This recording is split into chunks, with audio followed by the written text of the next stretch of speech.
Oi, galerinha. Boa noite para vocês, tudo bem? Estou aqui então gravando, certo, para vocês a correção então das duas atividades, né, do filo então dos vermes, né, que na verdade é plateuminto e nematelminto, são dois filos, e do filo dos moluscos, certo? Vamos relembrar algumas coisinhas. Nós estamos estudando reino animal, animalia ou metazoa, lembra? Os animais, então, estão subdivididos em 9 filos, não é?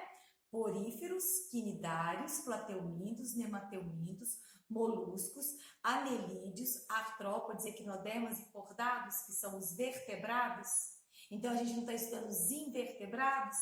Então, hoje eu vou fazer a correção dos exercícios, então, 6 ao 10, das páginas 53 a 60. Mas daqui a pouquinho a gente vai estar junto online, ok? Beijo, galera! Galerinha, então vamos para a correção da nossa tarefa? Tá bem tranquila, eu acho que as videoaulas foram bem legais da plataforma, certo? Mas a gente vai rever essas coisas, todas as dúvidas que vocês tiverem nas nossas aulas online, vocês vão poder tirar, vão poder perguntar. Mas mesmo até chegar lá, vocês podem me chamar no privado, no WhatsApp, vocês sabem disso, né? Ok? Amores, então eu estou indo para o exercício 6 da página 53, porque aí eu coloquei só a resposta, certo? Então eu vou ler a perguntinha para vocês. O termo vermes é associado a nematelmintos e plateumintos e tem a conotação de animais que causam prejuízos à saúde humana, de outros animais e de cultivos agrícolas. Essa concepção é correta? Justifique sua resposta. Então é certo, moçada, eu falar que verme, né, que é plateuminto e nematelminto, eles causam prejuízo à saúde humana? Claro que não, né? Olha o que eu coloquei aqui então. A gente sabe que nem todo verme é parasita, nem todo verme, concorda comigo, causa doença. Olha o que eu coloquei aqui, moçada. Essa conotação não está correta, pois há muitos representantes dos filos, né, plateumintos e nematelmintos, que não são parasitas, ou seja, são de vida livre e não causam doenças, como a planária, que é um plateuminto de vida livre.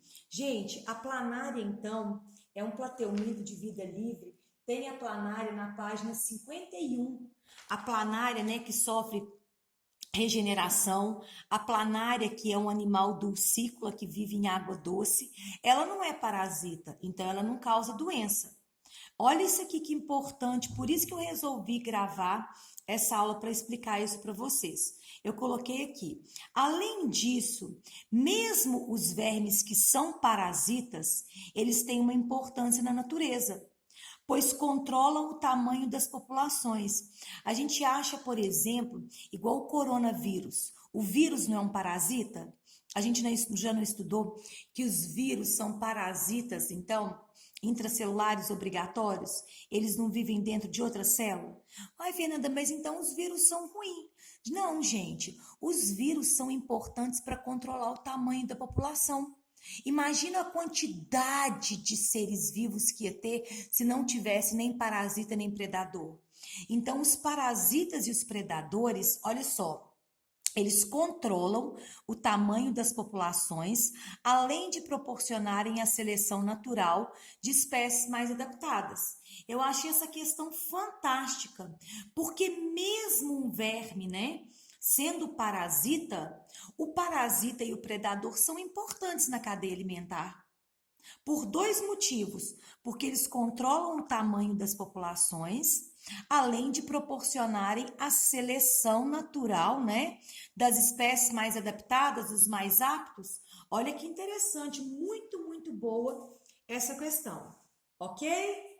Agora, eu vou passar então para a questão 7, ok?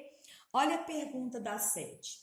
Plateumintos e nematelmintos apresentam cefalização, isto é, uma concentração de órgãos sensoriais, por exemplo, os ocelos, que são os olhos primitivos, não é verdade? Os ocelos não conseguem captar imagens igual aos nossos olhos, mas eles já conseguem captar, então, noções de luminosidade, de claro e de escuro. Então, está perguntando assim, isto é, uma concentração de órgãos sensoriais na parte anterior do corpo, né, na cabeça. Explique a vantagem evolutiva que essa característica confere a esses vermes. Então, moçada, a importância da cefalização, ou seja, da concentração dos órgãos sensoriais na cabeça, possibilita uma melhor interpretação do ambiente, permitindo uma maior eficiência na busca de alimentos e na fuga de predadores. Então, quer dizer que quem tem cefalização, quem tem os órgãos sensoriais concentrados, então, na parte da cabeça, não vai ter, então, uma melhor interpretação do ambiente, facilitando tanto a fuga de predadores, quanto buscar a presa, buscar alimento mais facilmente? Muito bacana, galera! Que matéria gostosa, amo essa matéria. Agora, eu vou passar para a página 60, que é a questãozinha 8, ok? Então, vou bem devagarzinho, bem devagarzinho. Olha só que interessante. Bem, agora a gente já mudou de filo. Passamos dos plateumintos e nemateumintos, que são os vermes, para os moluscos. Vocês estão lembrados que eu comento com vocês que todo o nome do filo faz referência a uma das principais características do filo? O que é molusco? Não é animal que tem o corpo mole? Exemplo de molusco, a gente tem, por exemplo, o caracol, o caramujo, a lesma, o polvo, a lula, ostra, marisco, mexilhão. Olha só, muitos moluscos, então, moçada, estão totalmente relacionados com a vida humana. Por exemplo, a gente usa molusco na alimentação, não usa? Uma lula dorê, que é uma delícia, não é verdade?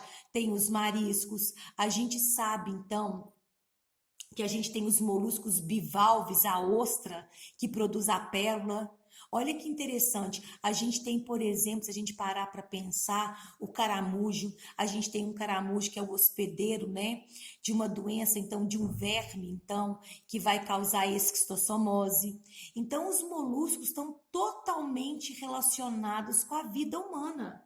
A gente tem, por exemplo, os moluscos, então, que são agentes polinizadores. Olha que legal isso aqui. Então, tá assim. Questão número 8. Os moluscos possuem grande diversidade de padrões corporais, não é? A gente tem molusco que tem concha calcária, igual é, por exemplo, o caracol, o caramujo. A gente tem molusco, por exemplo, que tem tentáculo, não é verdade? Igual o polvo. É muito legal isso aqui. Então, eu vou voltar novamente à questão. Está escrito assim: os moluscos possuem grande diversidade de padrões corporais, mas, apesar dessa diferença, eles são reunidos em um mesmo filo e compartilham características comuns. Identifique as características gerais compartilhadas pelo grupo dos moluscos. Moçada, é uma galera. Eu vou explicar uma a uma, então, das características que todos os moluscos possuem. Vamos lá, devagarzinho, então. Os moluscos apresentam simetria bilateral. Vamos fazer, então, vamos relembrar as aulas anteriores? Porífero não tem simetria, é assimétrico, não é? Quinidário, ele não tem simetria radial. Plateuminto, nemateuminto e molusco não tem simetria bilateral. O corpo pode ser partido em duas metades simétricas, duas metades complementares, não é?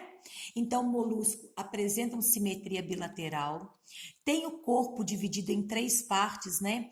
Cabeça, pé e massa visceral.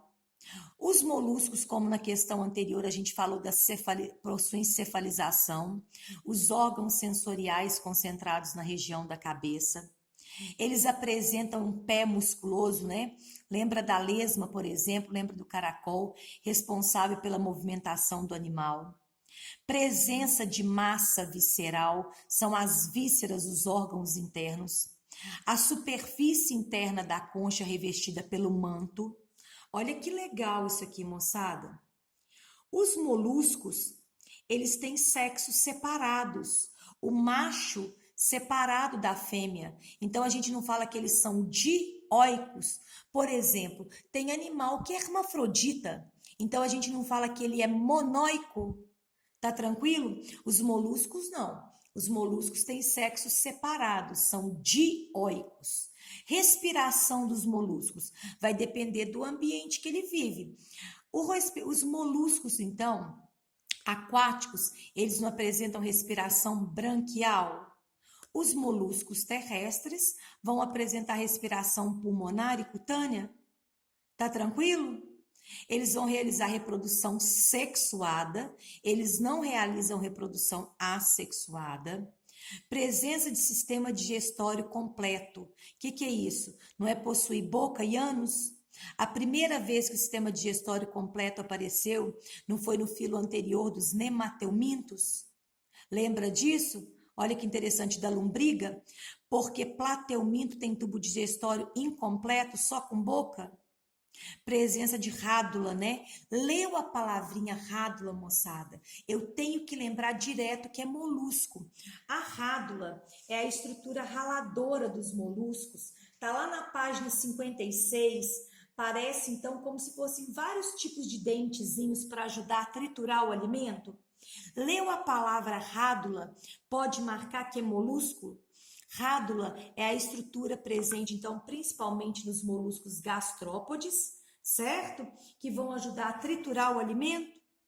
Então, olha só, são 11 características, então, que os animais, então, pertencentes ao filo dos moluscos, então, vão compartilhar.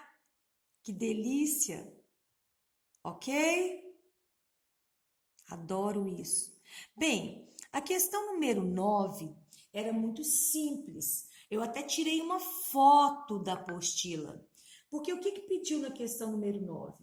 Os moluscos são classificados em 4 classes principais: gastrópodes, bivalves, cefalópodes e poliplacóforos. No seu caderno, elabore um quadro comparativo. Moçada, toda vez que estiver pedindo quadro, não adianta você escrever, por exemplo, colocar linearmente em ordem, senão você erra a questão. Se pedir um quadro, tem que fazer um quadro, não é? Então, pediu para elaborar um quadro comparativo que tem o nome da classe, os exemplos, o habitat e as características corporais. Olha aqui que bonitinho, então. Eu coloquei, então, as 4 classes aqui, ó. Gastrópodes, bivalves, cefalópodes, então, e os poliplacóforas. Exemplo de representante do gastrópode: lesma, caracol, caramujo. Olha, lesma não tem concha calcária. Caracol, ele é terrestre, não é? E caramujo não é aquático? Bivalve, não são aqueles moluscos que têm 2 conchas? Valva, em latim, significa concha. Então, vai ser a ostra, o marisco, o mexilhão. Cefalópode, são os pés na cabeça, né? Que vai ser o polvo, a lula, o náutilo. E os poliplacóforos, então, que é o quíton, que tem um desenho lindo do quíton aí na página 60, não é? Tá tranquilo, então? Muito bem. Agora, se eu fosse falar das características corporais, foi o que eu comentei para vocês, os gastrópodes. Concha, né? A concha é de uma peça só, diferente dos bivalves, que a concha é de 2 peças, certo? Pé achatado em forma de palmilha, certo? Que cobre toda a porção ventral da massa visceral, ok? Bem, o que vai acontecer então? Os moluscos bivalves, bi, o nome já fala, eles não têm 2 conchas então? Os cefalópodes, né?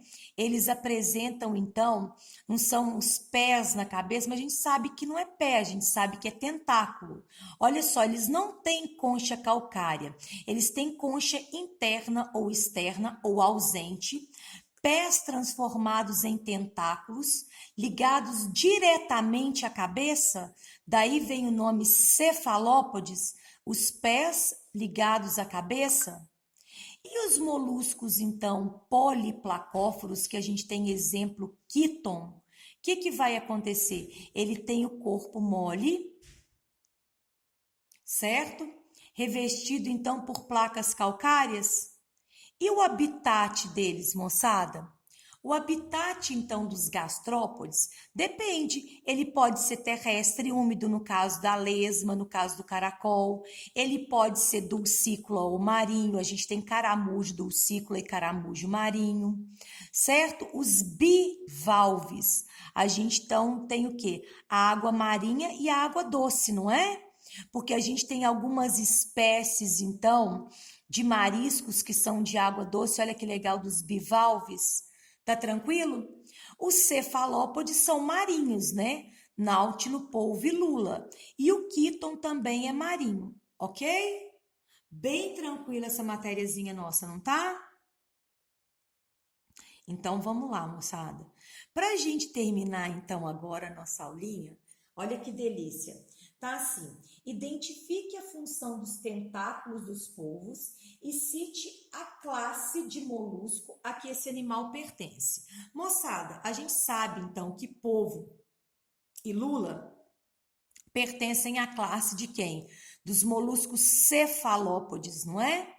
E os tentáculos do polvo têm como função o quê? A captura de presas, ajudam na locomoção e na defesa do animal. Então, são várias funções, né? Captura de presa, ajudam na locomoção e na defesa, ok? Então, a gente encerra hoje a nossa aulinha, então, certo? Filo dos moluscos. E depois eu vou mandar para vocês a aula do filo dos anelídeos, ok? Um beijo para vocês. Fiquem com Deus.